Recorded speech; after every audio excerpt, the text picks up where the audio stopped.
America இஸ்ரேலுக்கு ராணுவ உதவி செஞ்சா மத்திய கிழக்குல என்னாகும் தெரியுமா? ரஷ்யா ஏன் டென்ஷன் ஆகுதுன்னு பாருங்க. இப்போ இஸ்ரேல் ஈரான் சண்டை உச்சகட்டத்துல இருக்கு. இந்த நேரத்துல அமெரிக்கா இஸ்ரேலுக்கு நேரடியா ராணுவ உதவி செஞ்சா மத்திய கிழக்கு மொத்தமும் பெரிய பிரச்சனையில சிக்கும்னு ரஷ்யா கடுமையா எச்சரிச்சிருக்கு. ரஷ்ய துணை வெளியுறவு அமைச்சர் செர்ஜி ரியாப்கோவ் இது மொத்த சூழ்நிலையையும் தீவிரமா சீர்குலைக்கும்னு ஓப்பனா சொல்லிட்டாரு. நம்ம ஏரியாவுல ஒரு சின்ன சண்டை பெருசா வெடிக்காம இருக்கணும்னா வெளியாளங்க தலையிடக்கூடாதுல்ல. அதேதான் இங்கேயும். ரஷ்யா ஈரான் இஸ்ரேல் ரெண்டு கூடவும் பேசிட்டு இருக்குதாம்.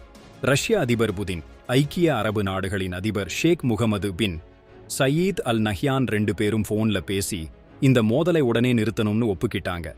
அது மட்டும் இல்லாம ஈரானின் அணுசக்தி திட்டம் பத்தி பேச்சுவார்த்தை நடத்த ரஷ்யா மத்தியஸ்தம் செய்ய தயார்னு புதின் மறுபடியும் சொல்லியிருக்காரு. ஆனா அமெரிக்கா இஸ்ரேலுக்கு உதவுனா ஈரான்ல இருக்கிற அணுசக்தி நிலையங்களை அழிக்கக்கூடிய 30,000 பவுண்டு குண்டுகளை கூட அனுப்பலாம்னு சொல்றாங்க. அடையப்பா, 61 மீட்டர் ஆழத்திலேயும் வெடிக்கக்கூடிய குண்டாம் அது.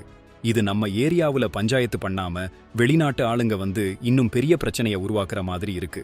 ஏற்கனவே இஸ்ரேல் கடந்த 13ஆம் தேதி ஈரான் மேல தாக்குதல் நடத்த ஈரான் பதிலடி கொடுக்க ரெண்டு பக்கமும் உயிரிழப்புகள் அதிகமாகிட்டு இருக்கு. இந்த சூழ்நிலையில அமெரிக்காவோட நேரடி ராணுவ உதவி நிலைமையை இன்னும் மோசமாக்குமா? இல்ல அமைதி பேச்சுவார்த்தை வெற்றி பெறுமா? உங்க கருத்து என்ன? கமெண்ட்ல சொல்லுங்க.